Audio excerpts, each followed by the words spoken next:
والصلاة والسلام على أشرف المرسلين سيدنا ومولانا محمد وعلى آله وأصحابه الغر الميامين. أشهد أن لا إله إلا الله وحده لا شريك له شهادة تنجينا من عذاب يوم القيامة، وأشهد أن محمدا عبده ورسوله الذي بلغ الرسالة وأدى الأمانة ونصح الأمة وجاهد في الله حق جهاده صلوات ربه وسلام عليه. يا أيها الذين آمنوا اتقوا الله حق تقاته ولا تموتن إلا وأنتم مسلمون. يا أيها الذين آمنوا اتقوا الله وقولوا قولا سديدا يصلح لكم أعمالكم ويغفر لكم ذنوبكم ومن يطع الله ورسوله فقد فاز فوزا عظيما. Kaum muslimin, kaum muslimat, saudara-saudari, para pendengar dan pecinta ilmu melalui saluran Radio Rabbani 91,1 FM. Hafizakumullah wa ra'akum. Pertama, marilah kita bersyukur kepada Allah yang senantiasa memberikan kepada kita kemudahan-kemudahan di dalam kehidupan ini, kemudahan untuk mengukir amal dan kebaikan kita di sisinya, melakukan sesuatu yang dicintai Allah dan dicintai oleh Rasulullah sallallahu alaihi wasallam. Mudah-mudahan kita senantiasa diberikan kekokohan di dalam menapaki jalan kebaikan sampai kita bertemu dengan Allah Subhanahu wa taala. Dan harapan pula kita digolongkan kepada hamba-hambanya yang dicintainya, hamba-hamba yang diridhai dan diampunkan dosa-dosanya oleh Allah tabaraka wa taala. Salat dan salam kita sampaikan pula untuk junjungan alam Nabi kita Muhammad sallallahu alaihi wasallam, untuk keluarganya, para sahabat-sahabatnya yang mulia, dan seluruh kaum muslimin yang senantiasa istiqamah di jalan sunnahnya sampai hari kiamat kelak.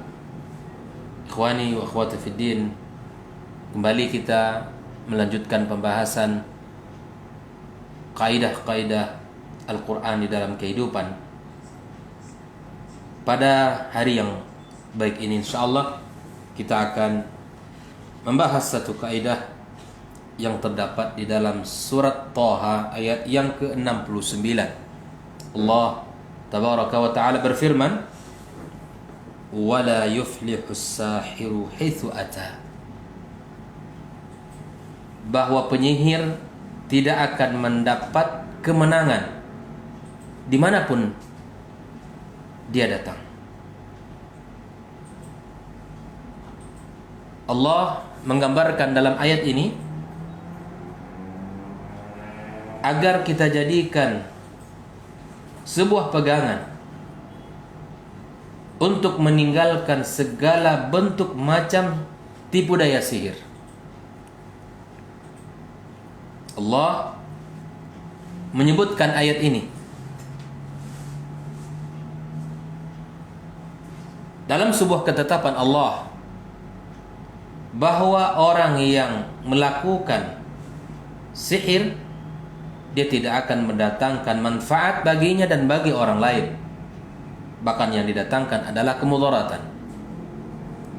Kaidah ini kaum muslimin, kaum muslimat, wajib untuk kita sampaikan, kita pelajari, kita uraikan ke masyarakat kita agar mereka semuanya bisa terselamat dari tipu daya sihir dan segala bentuk keburukan dan kemudaratan yang didatangkan oleh sihir. Wabil khusus di zaman seperti ini, di mana para penyihir dan para dukun merajalela mereka senantiasa menyebarkan tipu daya untuk menyesatkan manusia. Ikhwani wa akhwati fillah, hafizakumullah. Kaidah ini senada dengan sebuah ayat yang Allah sebutkan di dalam surat Yunus ayat 77, wala yuflihus sahirun, padahal para penyihir itu tidaklah mendapatkan kemenangan. Kaidah yang kita bahas pada pagi yang penuh berkah ini adalah kaidah yang disebutkan dalam kisah Musa dengan para penyihir Fir'aun dalam surat Thaha. Setelah Musa membuat janji untuk bertemu dengan mereka pada hari yang telah ditentukan, maka ketika itu mereka telah berkumpul. Mari kita lihat urutan kisahnya, bagaimana Allah menggambarkan, menceritakan kepada kita semuanya. Silakan dibuka surat Thaha ayat 65 sampai 69. Allah menggambarkan, qalu ya Musa, mereka berkata, wahai Musa, imma an tulqiya wa imma an nakuna awwala man alqa. Wahai Musa, apakah engkau yang melemparkan terlebih dahulu, ataukah kami yang lebih dulu untuk melemparkannya? Qala bal alqu. Musa berkata kepada mereka, silahkan kalian melemparkannya. Fa idza hibaluhum wa 'asiyuhum yukhayyalu ilaihi min sihrihim annaha tas'a.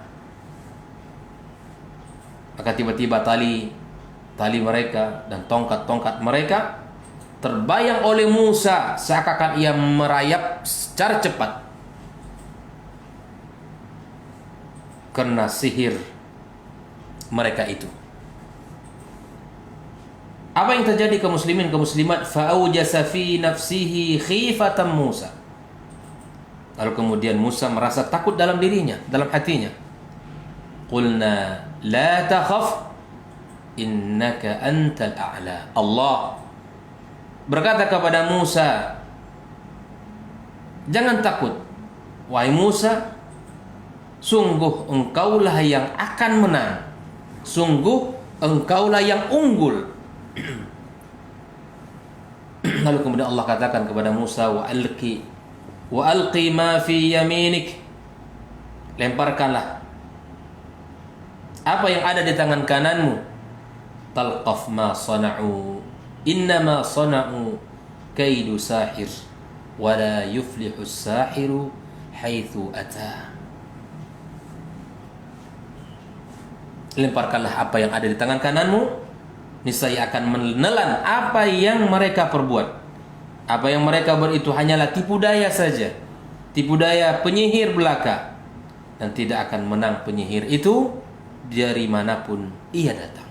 Inilah potongan ayat yang kita jadikan sebagai landasan kaidah kita pada pagi yang penuh berkah ini. Kaum muslimin, kaum muslimat rahimakumullah. Kalau kita memperhatikan firman Allah Subhanahu wa taala dalam surat Thaha yang ayat ke-69 ini adalah sebuah keputusan Allah tabaraka wa taala. Sebuah ketetapan darinya bahwa seorang penyihir tidak akan pernah beruntung. Seorang penyihir tidak akan pernah mendapatkan kebaikan dari manapun ia datang, dimanapun ia tinggal, serta metode apapun yang ia gunakan untuk melakukan keburukan daripada sihir tersebut. Penyihir tidak akan bisa menciptakan keberuntungan bagi orang lain dan juga bagi dirinya. Yang ada hanyalah kerugian di dunia dan di akhirat kelak. Siapa yang menetapkan ini kaum muslimin kaum muslimat adalah Rabbul Alamin, Allah tabaraka wa taala. Sebagaimana Allah gambarkan dalam ayat di atas. Nah, jika si penyihir ini sendiri tidak bisa mendatangkan keselamatan, tidak bisa meraih kebaikan, lalu bagaimana mungkin ia akan mendatangkan kebaikan untuk orang lain, dan bagaimana mungkin kita mengharapkan kebaikan dan keberuntungan darinya? bagaimana bisa ada orang yang mengharapkan kebaikan-kebaikan darinya? Nah, kenapa banyak orang hari ini tidak merenungi ayat yang kita bacakan hari ini? Sungguh kalau kita amati ayat yang mulia ini, hadirin hadirat yang muliakan Allah, kita akan mendapatkan kandungan-kandungan, kita akan mendapatkan makna-makna dalam ayat ini, isyarat-isyarat yang Allah sampaikan dalam ayat yang mulia ini. Oleh itu seyogyanya kita kaum muslimin kaum muslimat, ayat yang mulia ini kita jadikan pegangan kita untuk menolak dan menangkal semua kedustaan penyihir. Hendaklah ayat ini menjadi pegangan dan obor penerang bagi kita ketika mendengar ada orang yang membicarakan kebaikan dan keselamatan dalam tema sihir tersebut. Kita harus hadir, kita harus menjadi orang yang terdepan untuk menolaknya. Kalaupun ada orang yang membicarakan tentang kebaikan-kebaikan, ya, dari penyihir tersebut, ingatkanlah dia dengan ayat yang mulia ini. Ingatkanlah dia dengan apa yang Allah sampaikan dalam surat Taha ini. Semoga dia bisa memahami dan bisa menyadari bahwa tidak ada sedikit pun kebaikan dan tidak ada keberuntungan yang akan dihadirkan oleh seorang penyihir.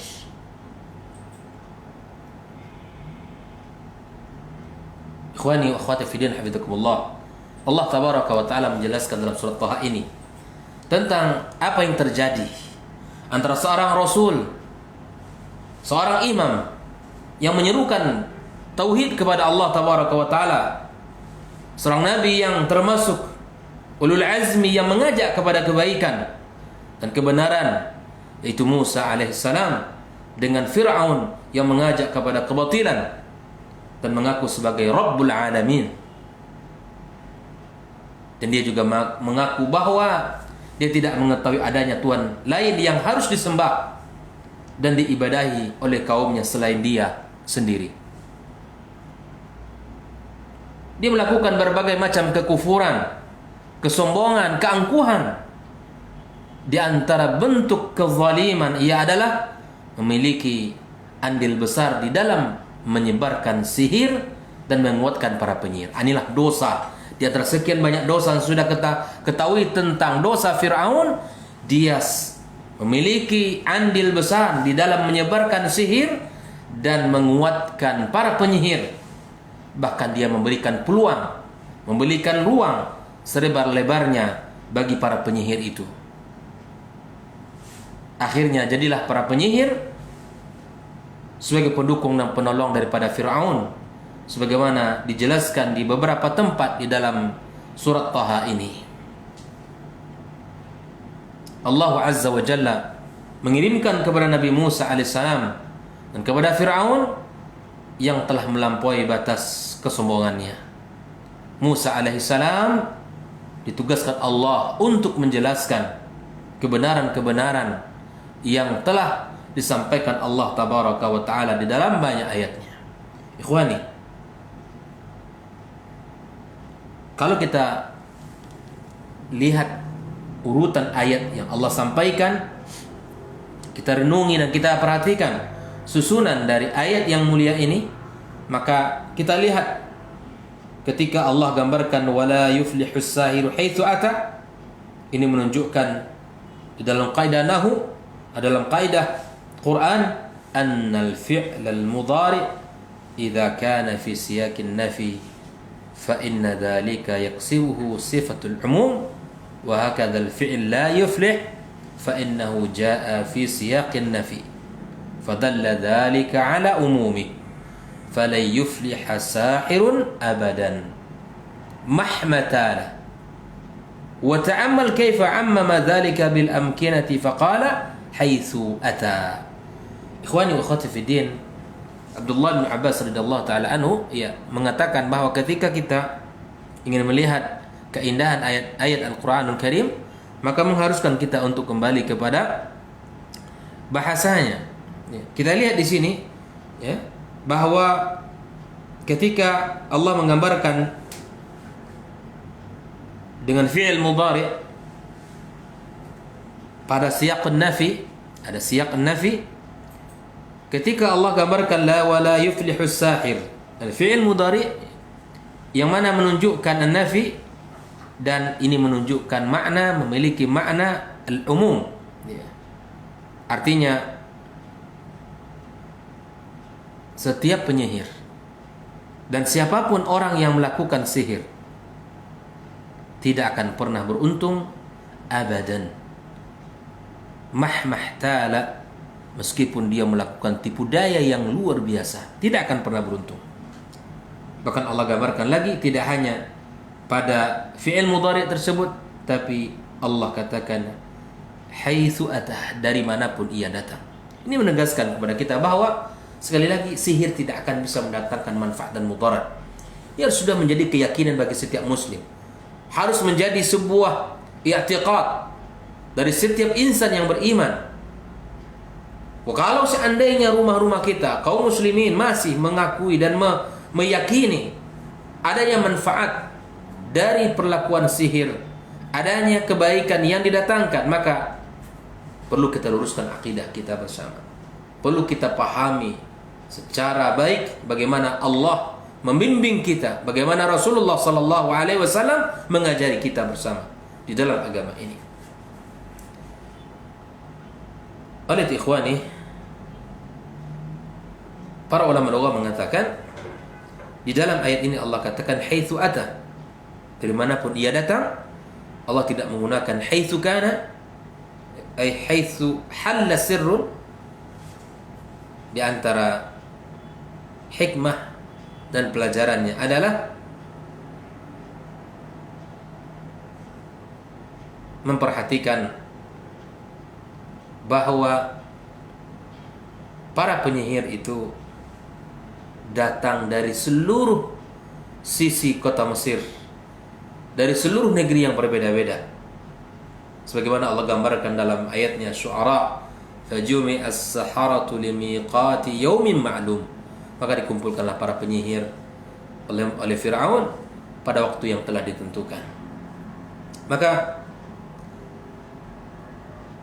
Al-Allamah Syanqiti rahimallahu ta'ala rahmatan wasi'ah memberikan komentar dari ayat yang mulia ini. Wa kata beliau, wa dzalika dalilun ala kufri li'anna al-falah, ini menunjukkan bahwa penyihir itu kufur, karena sesungguhnya al-falah, keberuntungan, tidaklah hilang secara keseluruhan kecuali dari orang-orang yang kafir kepada Allah tabaraka wa taala. Kita lihat dan bisa kita pahami dari dua sisi. Yang pertama, wa huwa ma jaa min al-ayati dalati ala anna sahira kafir.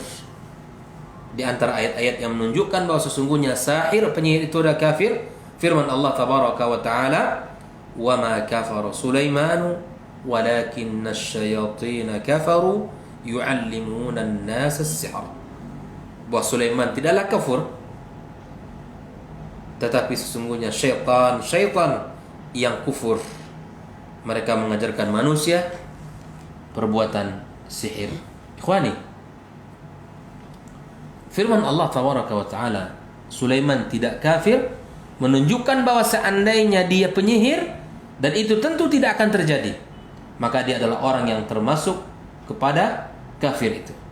Adapun firman Allah tabaraka wa taala, tetapi syaitan itulah yang kafir, mereka mengajarkan sihir kepada manusia, secara tegas menyatakan kekafiran orang yang mengajarkan sihir. Ada dua hal, bahwa Allah membebaskan Sulaiman dari kekufuran, dan Allah ingin menegaskan bahwa orang-orang yang mengerjakan sihir itu adalah kafir, sebagaimana syaitan yang tidak beriman kepada Allah tabaraka wa taala. Nah, sangat banyak ayat-ayat yang berbicara tentang sihir dan tukang sihir dalam Al-Qur'anul Karim, menceritakan tentang kesesatan mereka, kerugian mereka di dunia dan di akhirat kelak. Namun kita sebagai orang yang beriman sangat merasa aneh, dan begitu maraknya pasar sihir, dan begitu banyaknya orang yang menyukai penyihir di negeri-negeri Islam atau di negeri-negeri yang ada di situ mayoritas umat Islam.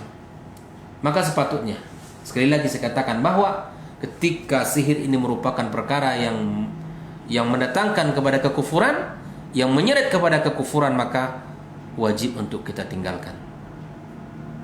Ikhwani wa akhwati fillah hafizakumullah. Yang kedua, ya, kita lihat bahwa jika seandainya kita melakukan istiqra secara membaca Al-Quran secara umum, maka kita dapatkan la yuflih itu, kata-kata la yuflih, tidak beruntung itu senantiasa disandarkan kepada orang kafir. Seperti Allah gambarkan di dalam ayatnya, yaqul innal ladzina yaftaruna 'ala Allahi al-kadhiba la yuflihun. Katakanlah, sesungguhnya orang-orang yang berdusta atas agama Allah, atas Allah, ya, yang berdusta, yang mengada-ada atas nama Allah, la yuflihun, sungguh mereka itu tidaklah beruntung, ya. Allah juga katakan dalam surat Yunus, faman adlamu, ya, mimman iftara 'ala Allahi kadiban, sebagai orang yang paling zalim, ya, daripada orang-orang yang telah berbuat dusta atas agama, atas Allah, wa kadzdzaba bi ayatihi, atau mendustai ayat-ayatnya. Innahu la yuflihul mujrimun, sungguh mereka orang-orang mujrim tidak akan pernah beruntung, tidak akan pernah mendapatkan keuntungan. Kam hiyal ayat, betapa banyak allati tahaddatsat anis sahara was-sihr was-sahara fi kitabillah tabaraka wa taala. Betapa banyak ayat-ayat yang bicara tentang kesesatan mereka, kerugian mereka. Dan sekali lagi bahwa mari kita untuk kembali kepada kitabullah dan sunnah Rasulullah sallallahu alaihi wasallam agar kita bisa selamat dari keburukan-keburukan dan kebatilan-kebatilan daripada sihir tersebut. Keanehan ini bukan karena keberadaan penyihir laki-laki atau wanita. Artinya, kenapa sih sihir itu merajalela dan bahkan banyak disukai oleh kaum muslimin, sementara itu perkara yang dilarang dalam agama kita. Kita lihat bahwa keberadaan sihir tidak hanya pada zaman Nabi kita alaihi salatu wassalam, dia akan terus berlanjut sampai akhir zaman. Kan ada pengikut-pengikutnya, ada terus berlanjut yang akan melanjutkan keburukan dan kebatilan mereka tersebut. Nah, keanehan ini bukan pada usaha penyihir untuk mendapatkan harta dengan cara apapun, namun yang menjadi keanehan ini adalah ketika ada umat yang membaca Al-Quran yang agung ini, membaca ayat-ayat Allah yang mulia ini, ya, secara tegas Allah gambarkan tentang buruknya sihir dan penyihir. Akan tetapi tetap saja mereka, baik itu sendiri maupun kelompok, untuk beramai-ramai, berlomba-lomba ikut mendatangi para penyihir yang merusak tersebut. Ini tidak boleh terpisah antara sebuah panduan yang Allah gambarkan dalam Al-Quran, ya, dengan sebuah keyakinan. Tidak boleh terpisah. Tidak boleh terpisah. Ketika Al-Quran melarang, maka kita hentikan. Bahkan, waliyadzubillah, banyak di antara mereka yang mendatangi rumah-rumah para penyihir atau mengikuti siaran televisinya yang menyebarkan sihir dan perdukunan yang pasarnya sangat marak semenjak beberapa tahun belakang ini. Kita lihat ya kaum muslimin, betapa asiknya terkadang sebagian orang, kalaupun kita lihat ya di media sosial kita, misalnya dalam konten-konten tertentu hari ini, masya Allah, dalam hal-hal seperti ini sangat banyak followernya, ya. Dalam hal seperti ini banyak sekali yang mengikutnya. Maka kita sebagai kaum muslimin yang berusaha untuk menjalankan agama dengan baik, jauhilah dan tinggalkanlah hal seperti ini, ya, agar kita selamat dari segala keburukan-keburukan, dari segala kebatilan-kebatilan yang ada. Allah Subhanahu wa taala telah menggambarkan betapa seseorang dengan sihirnya tidaklah mendatangkan kebaikan-kebaikan. Allah gambarkan, wa ma hum bidarrin bihi min ahadin illa biidznillah. Mereka tidak akan dapat mendatangkan mencelakakan seseorang dengan sihirnya kecuali atas izin Allah tabaraka wa taala. Yata'lamuna ma yadurruhum wa la yanfa'uhum. Mereka mempelajari sesuatu yang mencelakakan dan tidak memberi manfaat kepada mereka. Walaqad alimu, mereka telah mengetahui, laman ishtarahu ma lahu fil akhirati min khalaq wa labi'sa ma syaraw bihi anfusahum law kanu ya'lamun. Sungguh mereka sudah mengetahui siapa saja yang memberi, yang menggunakan sihir itu, niscaya tidak akan mendapatkan keuntungan di akhirat kelak. Dan sungguh sangatlah buruk perbuatan mereka yang menjual diri mereka dengan sihir, sekiranya mereka tahu tentang hal itu. Ikhwani, kita meyakini bahwa kalau bukan karena manusia berbondong-bondong mendatangi para penyihir tersebut, niscaya pasar mereka tidak akan ramai, kebatilan mereka tidak akan bisa tersebar luas. Caranya kita sebagai kaum muslimin menahan diri untuk tidak mengikutinya, tidak memperhatikannya, tidak meramaikannya. Karena siapa yang akan meramaikan mereka? Kita sendiri. Maka kuncinya adalah kita kokohkan akidah kita, kita kuatkan iman kita, kita pelajari agama kita dengan sebaik-baiknya. Mungkin dalam perjalanan kehidupan kita, inna murul insani bihalatin mardiyah su'bah, sakit keras yang dialami oleh seseorang atau hal nafsiyah syadida, ya, dalam kondisi kejiwaan yang mengguncang, la yubihu lahu bihalin ay yarida hadha as-suq al-kasida suq as-sahara kaifa yurja ar-ribh min unasin hakama alaihim ribhum bil khusran. Ya, bagaimana bisa mengharapkan keuntungan dari orang-orang yang sudah dicap oleh Allah tabaraka wa taala dengan merugi. Allah lebih penyayang dan lebih bijaksana dibandingkan mengharamkan kepada mereka, mengharamkan kepada mereka untuk mendatangi penyihir, tidak menurunkan obat untuk penyakit yang mereka derita. Allah, kalau kita mendapatkan sesuatu, maka datanglah kepada zat yang memiliki segala sesuatu. Allah tabaraka wa ta'ala, datang kepadanya, minta dan mohonlah kepadanya agar Allah angkat penyakit ini.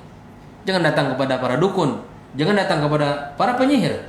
Itu semua adalah kelemahan iman, dan itu semua adalah kebatilan, bahkan kekufuran, dan itu semua adalah tidak akan mendatangkan solusi untuk kita.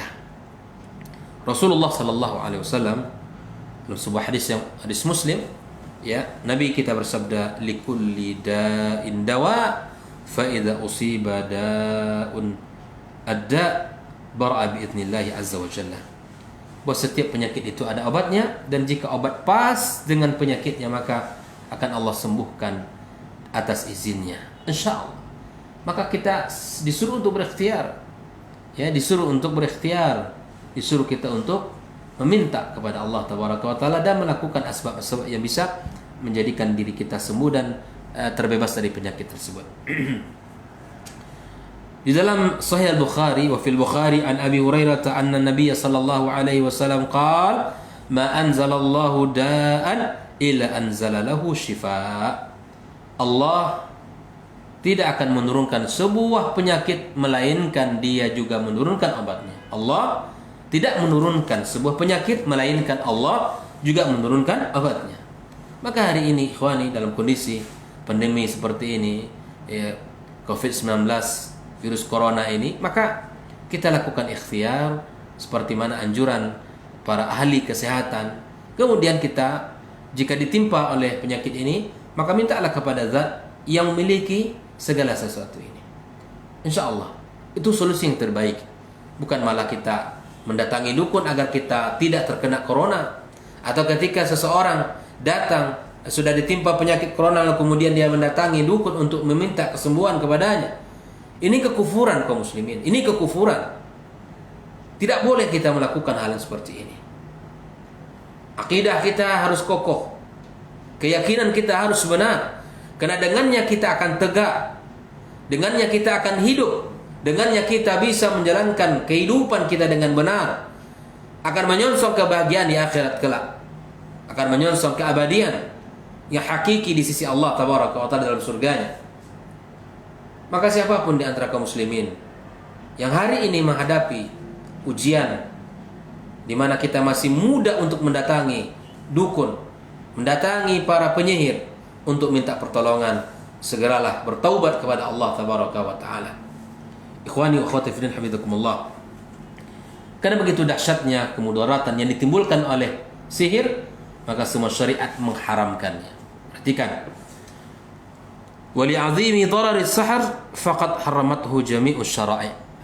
Jadi sihir itu tidak hanya diharamkan pada agama Islam saja. Karena kemudaratan yang ditimbulkan itu sangat besar. Maka dalam seluruh syariat yang diutus Allah, yang dibawa oleh para nabi dan rasul, semua diharamkan untuk melakukan sihir tersebut. Sesungguhnya orang yang yakin bahwa penyihir itu tidak akan pernah beruntung dimanapun, dan dia meyakini bahwa para penyihir tidak akan pernah sukses, maka semua itu akan mendorongnya untuk melakukan berbagai tindakan-tindakan. Pertama, al-bu'd an ityani hadha sinf minan nas alladzina nafallahu falahahum fid dunya wal akhirah. Pertama, kalau kita sudah meyakini bahwa orang-orang penyihir itu tidak akan mendatangkan kebaikan dan tidak akan pernah beruntung selamanya, maka kita harus yang pertama melakukan tidak mendatangi orang-orang yang seperti ini. Tidak mendatangi manusia-manusia yang modelnya seperti ini untuk berobat atau lainnya. Di hari ini kita berhati-hati kaum muslimin, mengatasnamakan ruqyah, mengatasnamakan ustaz, berpenampilan ustaz, membacakan sebagian ayat-ayat Al-Qur'anul Karim, lalu kemudian ya kita tertipu olehnya, tapi pada hakikatnya dia adalah seorang dukun. Maka setelah kita mengetahui kaidah yang mulia ini, sikap kita sebagai seorang yang beriman kepada Allah tidak boleh mendatangi jenis manusia yang seperti ini. Orang-orang yang seperti ini secara tegas Allah sebutkan bahwa mereka tidak akan beruntung di dunia maupun di akhirat kelak. Yang kedua, sikap yang harus lahir bagi seorang yang beriman kepada Allah, al-hadar min at-tafkiri fi mumarasati syai'in min anwa'is sihr. Menjauhi pemikiran untuk melakukan praktek-praktek salah satu jenis sihir misalnya. Apapun alasannya, baik karena ingin menyatukan atau memisahkan. Ini banyak sekali ya orang yang menyatukan atau memisahkan keluarga, sebagaimana dilakukan oleh sebagian orang yang mengira bahwa keinginan untuk disayangi suami, gitu kan, untuk melarangnya menikah lagi, suami agar disayang oleh istri agar terus disayang oleh suami, maka datang kepada dukun mencari mencari obat agar ada amalan tertentu atau benda tertentu atau zikir-zikir tertentu diamalkan, lalu kemudian dengan tujuan agar mengikat seseorang dengan dia, maka dia datang. Ini tidak boleh. Atau ingin melarang suami menikah lagi, agar tidak dipoligami misalnya, atau agar tidak dimadu, maka dia mencari seorang dukun atau penyihir agar suaminya tertarik kepadanya. Ini tidak dibenarkan. Ini tidak dibenarkan. Dan berbagai macam syubhat lainnya yang terpikir, yang terbayang, dengan alasan apapun tidak boleh kita melakukannya. Bisa menjadi alasan untuk membolehkan perbuatan, tidak boleh. Artinya apapun yang terbayang oleh kita sebagai alasan tidak boleh. Misal ketika kita melakukan sebuah perbuatan atau sebuah pekerjaan di sebuah tempat, ya, kemudian kita melakukan amalan-amalan ritual tertentu sehingga kita selamat dalam pekerjaan tersebut, ya, bahkan mungkin kita menyembelih salah satu hewan ternak kemudian kita hadiahkan seterusnya. Ini tidak dibenarkan dalam agama kita, ya. Yang ketiga, orang yang mempraktekkan sihir atau menjadi penyebab terjadinya sihir hendaknya menyadari bahwa dia berada dalam bahaya besar. Di sini disebutkan agar diketahui oleh setiap orang yang melakukan sihir atau sebab terjadinya sihir, ya, annahu ala khatarin azim wa annahu qad ba'a dinahu bi thamanin bakhsin. Dia telah menjual agamanya dengan harga yang sangat murah. Wa an syayatinahum syuyukhuhu wa asatizatuhu fi amali hadha. Syaitan menjadi panutan dan gurunya dalam praktek ini. Maka disinilah Allah gambarkan wattabi'u ma tatlu syayatinu ala mulki Sulaiman wa ma kafara Sulaiman walakinna asyayatin kafaru yu'allimuna an-nas as-sihr. Ini yang ketiga yang mesti kita lakukan. Kalau sudah kita mengetahui kaidah ini dan kita mengetahui tidak baiknya sihir, dukun, tipu daya ini adalah kebatilan, maka yang pertama tadi harus kita jauhi jenis manusia yang seperti ini. Yang kedua, jangan berpikir dengan alasan apapun untuk melakukan praktek sihir atau perdukunan, baik itu dalam mengikat ataupun memisahkan ataupun merusak hubungan. Tidak boleh kita lakukan itu semua. Yang ketiga adalah agar setiap para pelaku sihir atau para dukun mengetahui, agar dia fahami, agar dia tahu bahwa dia dalam bahaya besar. Sungguh dia telah menjual agama yang mulia dengan harga yang sangat rendah. Kemudian terakhir, jika jiwa berada dalam kondisi lemah dan tipu daya oleh syaitan untuk melakukan perbuatan mungkar tersebut, maka hendaklah dia segera bertobat kepada Allah. Dalam kondisi lemah, dalam kondisi kita jauh dan galau dan seterusnya, maka jika ada bisikan-bisikan seperti itu, maka segera kita untuk bertobat kepada Allah Subhanahu wa taala dan meninggalkan perbuatan-perbuatan batil itu dan meminta maaf terhadap orang-orang yang telah kita sakiti. Misalnya, kita meminta keridhaan dari orang-orang yang telah kita zalimi sebelum dia dihadapkan untuk penghisapan amal di hadapan Allah Tabaraka wa Ta'ala, yang mengetahui siapa yang jadi penyihir dan siapa yang disihir dan siapa yang menjadi penyebab terjadinya sihir. Allah akan memberikan hukuman kepada semua mereka yang telah mendekati dan telah melakukan amal-amal tersebut.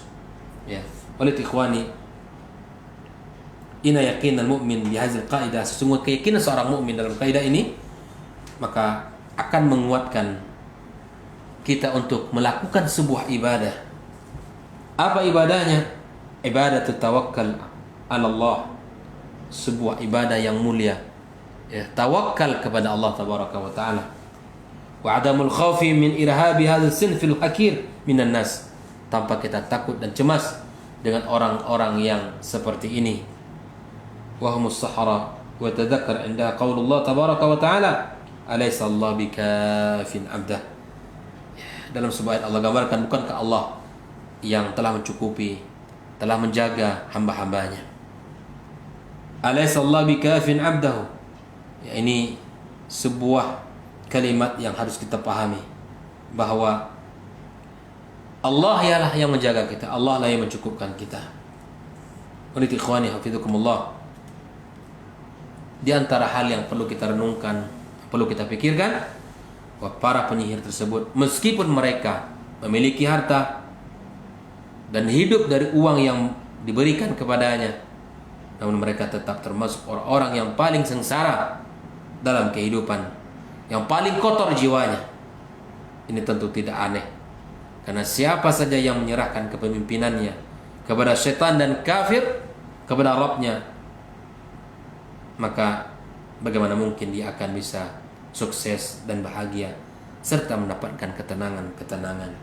Oleh ikhwani, tentukanlah pilihan kita, tentukanlah pilihan kita dan jalan kita, jalan kebaikan, jalan kebahagiaan, jalan Allah, jalan Rasulullah sallallahu alaihi wasallam, bukan jalan-jalan para penentang agama Allah, penyesat dari kebaikan, mengarahkan kepada kekufuran. Bukan jalan yang dimurkai Allah Tabaraka wa Ta'ala, tapi tentukan jalan kita, jalan yang mengantarkan kepada ridha Allah Tabaraka wa Ta'ala. Ikhwani hafizakumullah, inilah kaidah kita pada pagi yang mulia ini.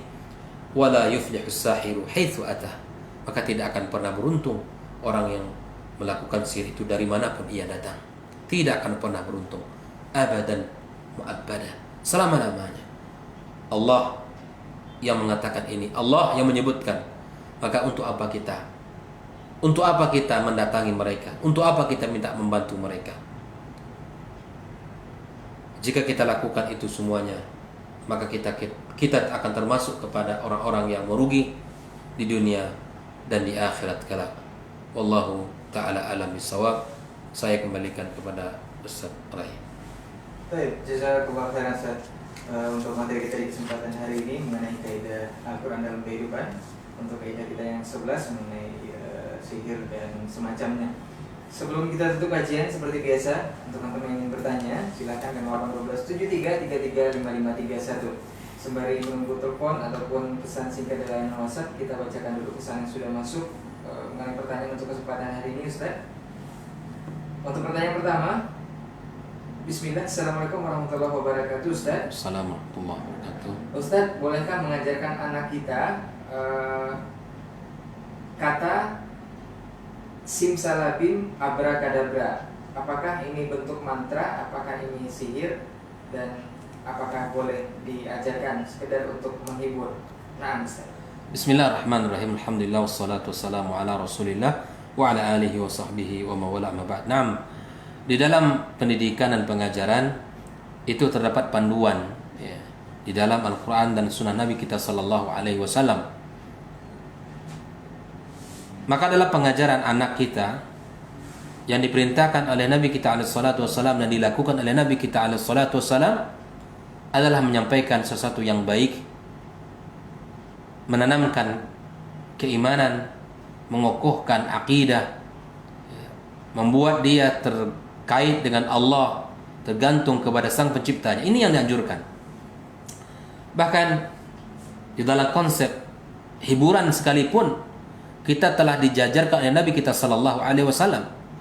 Di dalam konsep kita bercanda, di dalam konsep kita bersenang-senang, di dalam konsep kita mengalihkan perhatian anak kita, ya, mungkin dalam kondisi dia tidak nyaman, agar dia bisa lebih tenang. Maka yang diajarkan Nabi alaihi salatu wasallam dalam pendidikan anak-anak kita adalah mengatakan sesuatu yang baik, bukan mengalihkan sesuatu kepada yang tidak baik. Ketika kita mendidiknya agar dia terhibur dengan ucapan kita, maka katakanlah sesuatu yang baik, katakanlah sesuatu yang benar. Ya, tidak boleh kita berbohong dan tidak boleh kita mengucapkan kata-kata yang tidak baik. Seperti yang disampaikan tadi, itu kalimat yang tidak ada makna, yang semua itu adalah bagian dari kata-kata yang tidak memberikan dan tidak mencerminkan kepada kebaikan sedikit pun. Walaupun kita dalam tujuannya hanya bercanda untuk memalingkan anak kita ya dari mungkin rewel kepada supaya lebih tenang, tidak. Ini tidak dibenarkan dalam agama kita. Ya, lakukan kalimat-kalimat yang kokoh yang akan menancapkan akar keimanan anak kita.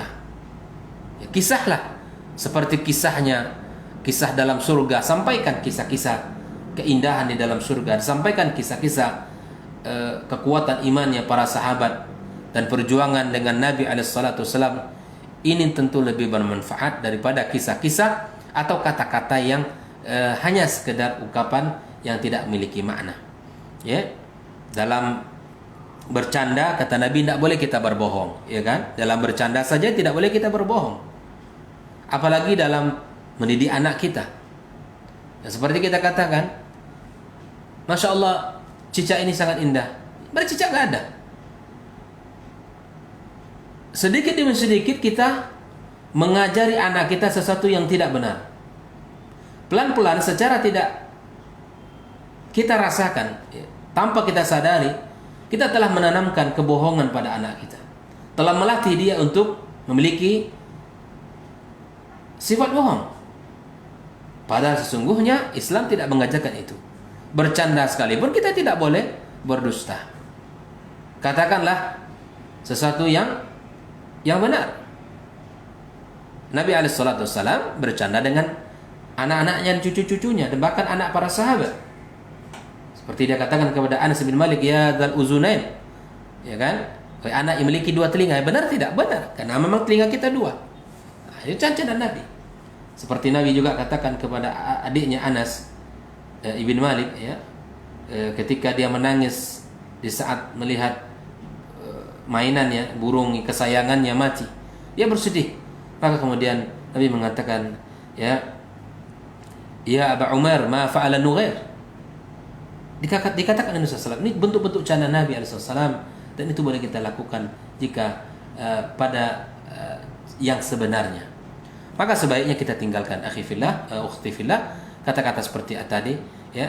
Maka arahkanlah kepada sesuatu yang benar, tunjukkanlah, melihatlah kepada ayat-ayat Allah yang terbentang, dan sungguh banyak yang bisa kita jadikan hiburan bagi anak-anak kita, dan banyak kalimat-kalimat yang bisa kita kokohkan untuk anak-anak kita agar kita sampaikan kepada mereka. Wallahu ta'ala a'lam bissawab. Baik, jazakallahu khairan Ustaz untuk jawaban dan juga nasihatnya, mudah-mudahan bisa dipahami oleh yang bertanya. Kita ke pertanyaan berikutnya Ustaz. Assalamualaikum Ustaz. Salam. Dari Ummu Simah di Rokan Hulu masih bertanya seputar pendidikan anak Ustaz. Saat ini banyak di televisi ataupun media acara-acara sulap. Bolehkah kita memberikan tontonan itu kepada anak? Bahkan bolehkah kita mengajarkan anak trik-trik sulap agar lebih dengan alasan lebih mengembangkan sensor motorik anak dalam pendidikan? Jazakallahu khairan Ustaz.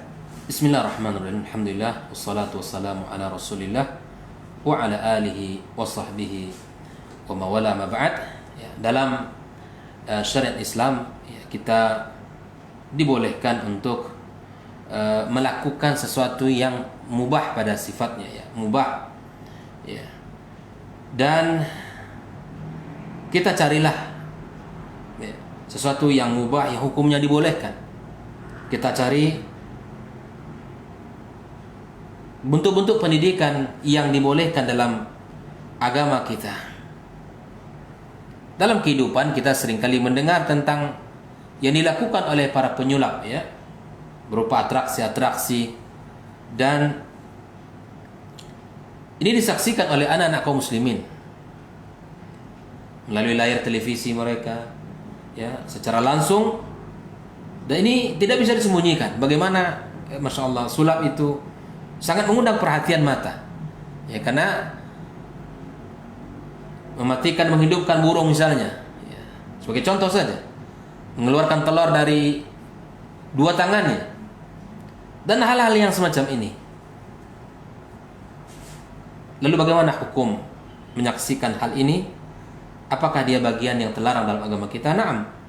Jawabannya iya. Itu termasuk salah satu bagian yang daripada sihir itu sendiri, ya, yang disebut sihir, ya, takhayyul atau pengkhayalan, ya, sebagaimana ilustrasi yang tadi kita kisahkan dalam surat Thaha, di mana ketika para penyihir itu melemparkan tali-tali dan tongkat-tongkat mereka, maka kemudian Musa merasa yukhayyal, ya, diilustrasikan sangat cepat sekali. Itu semua adalah sihir-sihir mereka, ya, dilakukan oleh para tukang sihir dalam surat Thaha ayat 66 tadi, dalam kaidah yang sudah kita pelajari bersama. Maka kemudian Allah katakan kepada Musa, lemparkanlah apa yang ada di tangan kananmu, ya, lemparkanlah. Maka kemudian dia akan memakan seluruh apa yang dilempar oleh tukang sihir tersebut. Maka sungguh apa yang dikatakan Allah itu maha benar, ya, maka itu semua adalah tipu daya yang dibuat oleh tukang sihir. Oleh ikhwani wa akhwati fillah habibakumullah, yang penting mari kita pahami bahwa tidak dibenarkan untuk menyaksikan permainan-permainan yang dilakukan para pesulap dan mengundang sihir at-takhayyul, yang juga memuat hal-hal yang kufur, syirik, atau perbuatan haram, baik melalui media, penyiaran, atau yang lain. Silakan nanti dibuka buku para ulama kita tentang hal seperti ini. Maka lebih baik untuk ditinggalkan, lebih baik untuk dihindari, agar kita tidak terjatuh kepada perkara-perkara yang diharamkan oleh Allah tabaraka wa ta'ala. Wallahu ta'ala alam bissawab. Baik, jazakallahu khairan untuk jawaban dan nasihatnya. Untuk Ummu Simah yang ada di sekitar yang Rokan Hulu, mudah-mudahan bisa bermanfaat dan lebih bisa intens dalam mendidik ataupun menjaga anak dan keturunan. Kita ke pertanyaan berikutnya Ustaz. Pertanyaan terakhir untuk hari ini dari Syarif di Taragangun. Ustaz, Assalamualaikum. Mau bertanya Ustaz, bisakah orang baik, orang beriman yang mengerjakan perintah dan larangan Allah terkena sihir itu sendiri? Dan sebenarnya apakah benteng terkuat agar kita terhindar dari sihir? Jazakallah khairan Ustaz. Bismillahirrahmanirrahim. Alhamdulillah wassalatu wassalamu ala Rasulillah wa ala alihi wa sahbihi wa mawala ma ba'd. Naam. Bisakah seorang yang beriman kepada Allah terkena oleh sihir ataupun gangguan-gangguan yang dikirimkan kepada kita? Naam, bisa saja terkena. Tapi itulah yang disampaikan tadi, itu semua atas izin Allah tabaraka wa taala. Ya, mereka wa ma hum bidarrina bihi min ahadin illa biidznillah. Mereka tidaklah mampu mendatangkan mudarat ya kepada kita dari sihir yang mereka lakukan kecuali atas izin Allah tabaraka wa taala. Bisa saja kita terkena atau siapapun ya terkena oleh sihir ya, bahkan Nabi sallallahu alaihi wasallam pun gitu ya. Kita lihat dalam sejarahnya. Maka apa yang harus kita lakukan di dalam menjaga diri kita? Yang pertama, melazimkan diri kita dan keluarga kita untuk membentengi dengan zikir-zikir yang telah diajarkan oleh Al-Quran dan Sunnah Nabi Sallallahu Alaihi Wasallam. Melazimkan ya. Zikir pagi dan sore itu harus menjadi bagian yang tidak boleh terlupakan. Mengatakan Bismillahilladzi la yadurru ma'asmihi syai'un fil ardi wala fis sama' wa huwas sami'ul alim misalnya. Atau membaca a'udzu bikalimatillahi tammati min syarri ma khalaq min kulli ainin lama wa min kulli syaitanin wahama. Zikir-zikir seperti ini ya, bahkan Nabi alaihissalatu wassalam membentengi dirinya dan keluarganya serta cucu-cucunya di pagi sore, di sore hari, di pagi hari dan sore hari. Nabi ta'awuzkan, melindungi cucunya dari segala bentuk gangguan-gangguan kejahatan makhluknya, dari segala pandangan yang tidak baik dan dari segala kejahatan-kejahatan manusia, bahkan dari hewan-hewan yang berbisa sekalipun. Maka bentengi diri kita dengan zikir-zikir kepada Allah tabaraka wa taala, dan yang paling terpenting adalah kita menguatkan keimanan kita dan akidah kita. Karena orang yang berakidah yang benar, yang imannya kuat, tidak akan takut kecuali kepada Allah. Kalau ada ancaman-ancaman orang ingin disantet, ingin dikirimkan sesuatu, itu semuanya lemah, itu semuanya kecil, dan yang besar itu adalah Allah tabaraka wa taala. Maka sandarkanlah kita kepada Allah tabaraka wa taala. Sandarkanlah keyakinan kita, perlindungan kita kepada Allah tabaraka wa taala. Itu yang akan membuat kita ini bisa terjaga. Di samping kita menjaga diri kita dengan zikir-zikir yang telah dianjurkan, yang telah dimasyru'kan, maka kita menguatkan iman kita kepada Allah tabaraka wa taala dengan sebaik-baiknya, dengan setinggi-tingginya.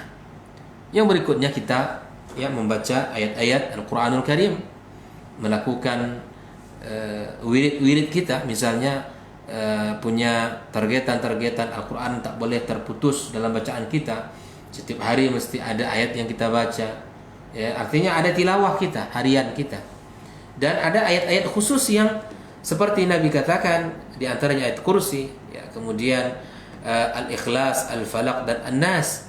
Ini semua adalah akan memberikan manfaat kepada kita, dan secara umum Al-Qur'anul Karim mendatangkan kebaikan dan keselamatan untuk kita. Akhi fillah, maka jika ada hal-hal yang dirasakan dalam diri kita, maka bentengilah dengan zikir-zikir, kemudian dengan ayat-ayat Al-Qur'anul Karim, serta kuatkan iman kita kepada Allah, gantungkan kepadanya, dan semuanya selain Allah, makhluk seperti kita adalah lemah dan tidak memiliki kekuatan apa-apa.